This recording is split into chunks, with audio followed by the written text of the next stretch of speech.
Tu as plus de 30 ans, mais si tu perdais ton travail demain, combien de mois tu pourrais tenir sans paniquer? 1 mois? 2 semaines? 3 jours? Le vrai problème, ce n'est pas ton salaire, c'est que ton argent entre, sort, disparaît, et à la fin du mois, tu ne sais même pas où il est passé. Dans cette vidéo, je vais te montrer 6 étapes simples pour reprendre le contrôle de tes finances après 30 ans. Sortir du désordre, arrêter les fuites d'argent, construire une vraie sécurité et commencer à investir intelligemment. Reste jusqu'à l'étape 5 parce que c'est celle que beaucoup de gens découvrent trop tard, souvent après une grosse erreur. Après 30 ans, les règles changent. À 20 ans, tu peux te dire « j'ai le temps ». Mais après 30 ans, chaque mauvaise habitude financière coûte plus cher. Le loyer augmente, les enfants arrivent parfois, les crédits s'accumulent, les imprévus deviennent plus sérieux. Et en France, même les placements sécurisés comme le livret A ne rapportent plus autant qu'avant. Son taux est fixé à 1,5% depuis le 1er février 2026, tandis que le LEP est à 2,5%. Donc si ton argent dort mal, si tes dépenses ne sont pas suivies, ou si tu vis toujours au maximum de tes revenus, tu ne construis pas ta liberté, tu construis juste du stress. Aujourd'hui, on remet tout à plat. Étape 1. Fais l'autopsie de ton argent. Avant de parler d'épargne, d'investissement ou de liberté financière, il faut d'abord regarder la vérité en face. Ton argent ne disparaît pas par magie. Il suit simplement des chemins que tu ne surveilles plus. Et c'est là que beaucoup de personnes après 30 ans se trompent. Elles pensent que leur problème, c'est de ne pas gagner assez. Parfois, oui, le revenu est trop faible. Mais très souvent, le vrai problème, c'est que l'argent entre, puis il se disperse partout, sans contrôle. C'est comme remplir un seau percé. Tu peux augmenter le robinet autant que tu veux, si le seau a des trous, il ne sera jamais plein. Pendant les 30 prochains jours, ton objectif est simple. Observer, pas juger, pas culpabiliser. Observer. Tu prends tes relevés bancaires, ton application bancaire, tes tickets, tes paiements par carte, et tu classes tout en grandes catégories. Logement, courses, transport, abonnement, crédit, sortie, livraison. Achat impulsif, aide à la famille, petits plaisirs. Et surtout, tu ne triches pas avec toi-même. Parce que le danger, ce ne sont pas seulement les grosses dépenses. Les grosses dépenses, tu les connais déjà.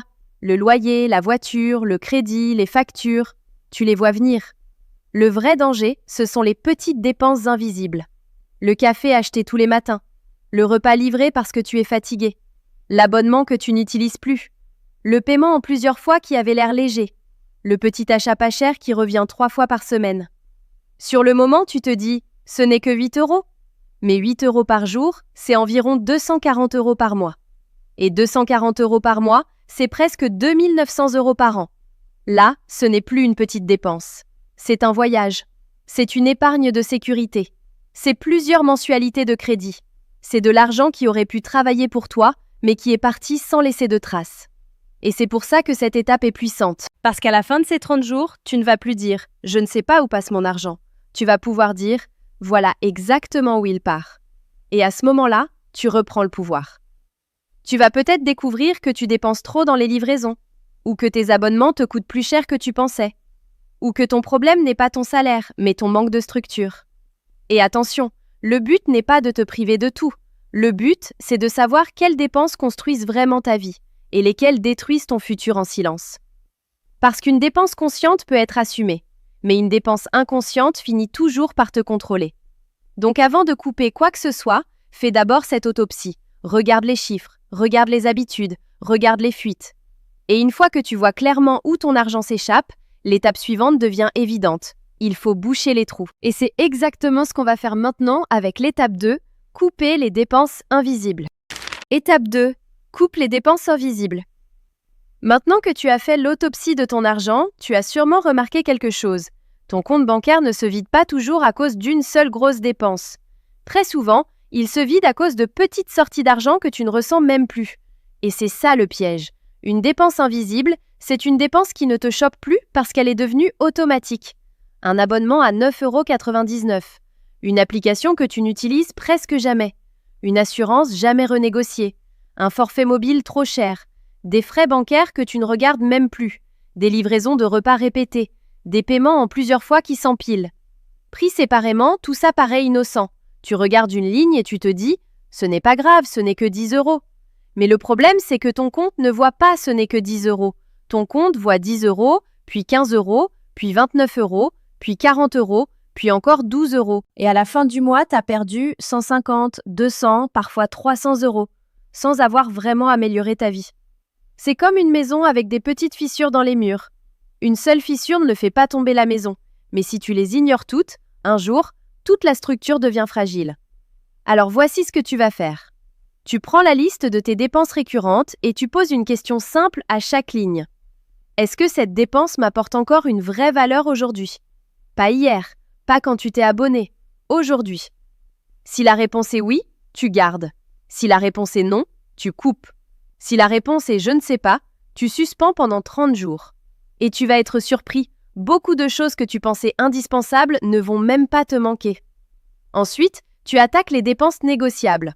Ton forfait téléphone, est-ce qu'il existe moins cher? Ton assurance, est-ce que tu peux comparer? Ta banque, est-ce que tu paies des frais inutiles? Tes abonnements, est-ce que tu peux partager, réduire ou annuler? Tes achats en plusieurs fois, est-ce qu'ils cachent un train de vie trop élevé? Le but n'est pas de devenir radin, le but, c'est de redevenir lucide. Parce qu'il y a une grande différence entre se faire plaisir avec intention et laisser ton argent sortir par habitude. Un plaisir choisi peut te rendre heureux, une dépense automatique peut t'appauvrir sans bruit. Tu contrôles ton argent ou ton argent fuit sans ton accord? Et maintenant, imagine que tu récupères seulement 150 euros par mois en coupant ces dépenses invisibles. Sur un an, ça fait 1800 euros. En 2 ans, 3600 euros. En 5 ans, 9000 euros. Et tout ça, sans gagner 1 euro de plus. C'est ça, la vraie satisfaction de cette étape. Tu ne changes pas toute ta vie, tu reprends juste l'argent qui t'échappait déjà. À la fin, tu dois pouvoir regarder ton compte et te dire « Chaque euro qui sort a une raison ». Et quand chaque euro a une raison, ton stress diminue. Tu sais où tu vas. Tu n'as plus cette sensation d'être dépassé à chaque fin de mois. Mais attention, couper les dépenses invisibles ne suffit pas encore. Parce qu'une fois que tu as récupéré cet argent, il ne faut surtout pas le laisser disparaître ailleurs. Il faut lui donner une mission. Et cette mission commence avec l'étape 3, construire ton matelas de sécurité. Étape 3, construis ton matelas de sécurité. Avant d'investir, avant de parler de crypto, avant de rêver d'immobilier ou de liberté financière, tu dois d'abord construire une base solide. Parce qu'un bâtiment sans fondation peut être très beau, mais au premier choc, il se fissure. Tes finances, c'est pareil. Ton matelas de sécurité, c'est l'argent qui te protège quand la vie décide de ne pas te prévenir. Une voiture qui tombe en panne, une facture médicale imprévue, une baisse de revenus, un retard de paiement, un problème familial, une réparation urgente à la maison. Sans matelas de sécurité, chaque imprévu devient une crise. Et quand chaque imprévu devient une crise, tu n'as plus vraiment le choix. Tu prends dans le découvert, tu utilises la carte bancaire, tu fais un crédit conso, tu demandes de l'aide. Et petit à petit, tu entres dans un cycle où ton futur salaire sert à payer les problèmes du passé. C'est exactement ce qu'on veut éviter. Le but du matelas de sécurité, ce n'est pas de te rendre riche. Le but, c'est de t'empêcher de devenir fragile. C'est ton airbag financier. Tu espères ne pas en avoir besoin, mais le jour où le choc arrive, tu es heureux qu'il soit là. Maintenant, combien faut-il mettre de côté? Commence simple. Premier objectif, 1 mois de dépenses essentielles. Pas 1 mois de ton salaire, 1 mois de tes dépenses vitales. Ton loyer, tes factures, tes courses, ton transport, tes assurances, tes crédits obligatoires. Si tu as besoin de 1500 euros par mois pour vivre correctement, ton premier objectif est de mettre 1500 euros de côté. Ensuite, tu vises 3 mois. Là, tu commences à respirer. Parce que si un problème arrive, tu n'es plus obligé de paniquer dès la première semaine. Puis, si ta situation est instable, si tu es indépendant, si tu as des enfants, si ton revenu varie beaucoup, l'objectif idéal devient 6 mois de dépenses essentielles. 1 mois égale protection, 3 mois égale respiration, 6 mois égale vraie stabilité. Et attention, cet argent ne doit pas être placé n'importe où. Ton matelas de sécurité doit être disponible rapidement, simple à comprendre et sans risque excessif. Ce n'est pas l'argent avec lequel tu cherches à faire un gros rendement. Ce n'est pas l'argent que tu bloques pendant 5 ans. Ce n'est pas l'argent que tu mets sur un placement qui peut baisser demain. C'est l'argent de la paix mentale. En France, beaucoup de personnes utilisent des livrets réglementés comme le livret A, le LDDS ou le LEP parce que l'argent reste disponible. Le rendement n'est pas spectaculaire, mais ce n'est pas le rôle principal de cette épargne. Son rôle, c'est d'être là quand tu en as besoin. Et voici la règle la plus importante. Une fois que ton matelas est créé, tu ne le touches pas pour des envies. Tu le touches seulement pour des urgences. Une promotion sur un téléphone, ce n'est pas une urgence. Un week-end improvisé, ce n'est pas une urgence. Une paire de chaussures, ce n'est pas une urgence. Une urgence, c'est quelque chose qui menace ta stabilité si tu ne règles pas le problème. Si demain ton revenu s'arrête, combien de temps tu tiens? Et c'est là que la satisfaction arrive. Quand tu as même un petit matelas de sécurité, tu ne regardes plus ton compte avec la même peur. Tu sais que tu as une protection. Tu sais que tu peux encaisser un choc. Tu sais que tu n'es plus à une facture près de tomber dans le rouge. Et ça, ce n'est pas seulement financier, c'est mental. Mais maintenant, une fois que ton matelas commence à se construire, il faut protéger ton futur d'un autre danger, les mauvaises dettes. Parce qu'une mauvaise dette peut aspirer tous tes efforts. Et c'est exactement ce qu'on va voir dans l'étape 4. Étape 4, détruis les mauvaises dettes. Maintenant que tu as commencé à construire ton matelas de sécurité, il faut t'attaquer à l'un des plus grands ennemis de tes finances après 30 ans, les mauvaises dettes. Parce qu'une mauvaise dette, ce n'est pas seulement de l'argent que tu dois, c'est une partie de ton futur qui est déjà prise. Chaque mensualité qui tombe, c'est un morceau de ton prochain salaire qui ne t'appartient plus vraiment. Et c'est là que beaucoup de personnes se font piéger. Au début, une dette paraît légère, un paiement en plusieurs fois, un crédit renouvelable, un découvert autorisé, un prêt personnel pour combler un trou, une carte de magasin, un achat fait parce que ce n'est que 40 € par mois. Mais le problème, c'est que ton compte bancaire ne regarde pas chaque mensualité séparément, il les additionne. 40 € ici, 75 € là, 120 € ailleurs, un découvert à rembourser, des intérêts qui s'ajoutent, et à la fin, tu travailles. Mais ton argent part avant même que tu puisses respirer. C'est comme courir avec un sac rempli de pierres. Tu peux avancer, oui, mais chaque dette toxique ajoute du poids sur ton dos. Alors la première chose à faire, c'est de tout mettre sur la table. Tu prends une feuille, un tableau ou ton téléphone et tu écris toutes tes dettes. Le montant restant, la mensualité, le taux d'intérêt, la durée restante, le type de dette et surtout, pourquoi tu l'as prise. Parce que comprendre la raison d'une dette t'aide à ne pas la recréer. Ensuite, tu sépares les dettes utiles des dettes toxiques. Une dette utile peut servir à construire quelque chose, un logement, une formation sérieuse, un projet rentable. Mais une dette toxique sert souvent à financer un train de vie que ton revenu ne peut pas suivre. Et celle-là, il faut l'attaquer vite. Tu as 2 méthodes simples. La première, c'est la méthode boule de neige. Tu rembourses d'abord la plus petite dette, même si ce n'est pas celle qui coûte le plus cher. Pourquoi? Parce que ça te donne une victoire rapide. Tu vois une dette disparaître, tu reprends confiance et tu continues. La deuxième, c'est la méthode avalanche. Là, tu rembourses d'abord la dette avec le taux d'intérêt le plus élevé. Mathématiquement, c'est souvent la méthode la plus efficace parce qu'elle te fait économiser plus d'argent. Les 2 méthodes sont bonnes. La vraie erreur, ce n'est pas de choisir la mauvaise méthode. La vraie erreur, c'est de ne choisir aucune méthode. Dette toxique égale futur salaire déjà dépensé. Maintenant, règle importante. Pendant que tu rembourses tes mauvaises dettes, tu ne dois pas en créer de nouvelles. Sinon, c'est comme vider une baignoire avec un seau pendant que le robinet reste ouvert. Tu fais des efforts, mais le niveau ne descend jamais. Donc tu bloques les paiements en plusieurs fois. Tu évites les crédits impulsifs. Tu réduis l'utilisation du découvert. Tu apprends à attendre avant d'acheter. Et voici la satisfaction de cette étape. Chaque dette que tu élimines te rend une partie de ta liberté. Quand une mensualité disparaît, ce n'est pas juste une ligne en moins sur ton compte. C'est 50 €, 100 €, 200 € qui reviennent dans ta vie chaque mois. C'est moins de pression, moins de peur avant la fin du mois, moins de salaire déjà condamné, plus de marge pour respirer. Et un jour, tu regardes ton compte et tu réalises une chose puissante. Ton argent commence enfin à rester chez toi. Mais attention, l'argent libéré par tes dettes ne doit pas repartir dans de nouvelles dépenses. Il faut lui donner une mission automatique. Et c'est exactement ce qu'on va faire dans l'étape 5, automatiser ton enrichissement. Étape 5, automatise ton enrichissement.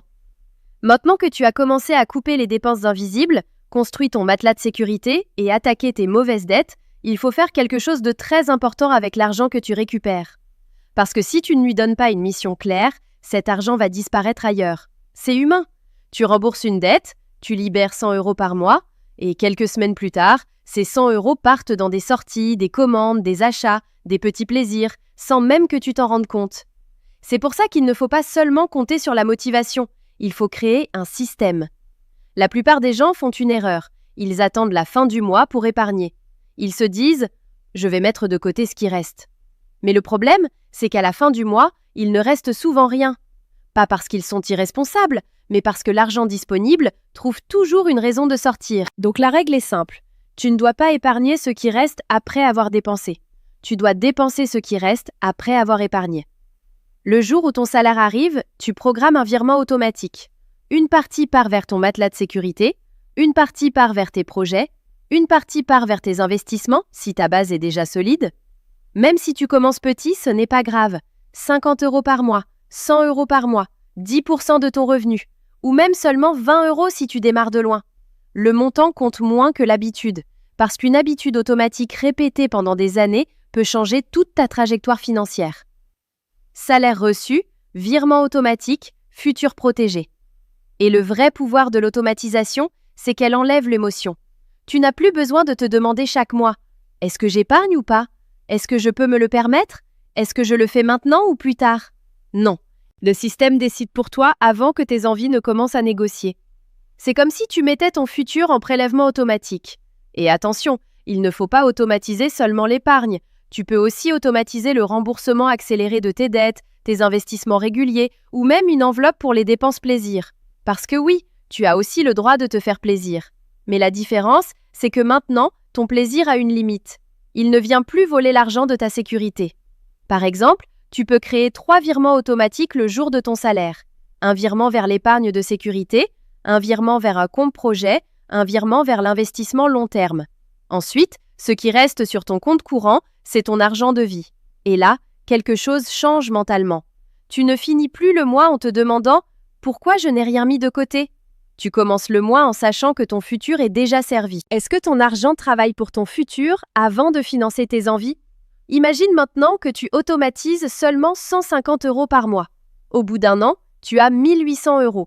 Au bout de 3 ans, 5 400 €. Au bout de 5 ans, 9 000 €. Et ça, sans avoir besoin d'y penser chaque jour. C'est ça la satisfaction de cette étape. Tu ne dépends plus seulement de ta discipline. Tu construis une machine qui avance même quand tu es fatigué, occupé ou démotivé. Parce que la discipline peut baisser, mais un système bien réglé continue de fonctionner.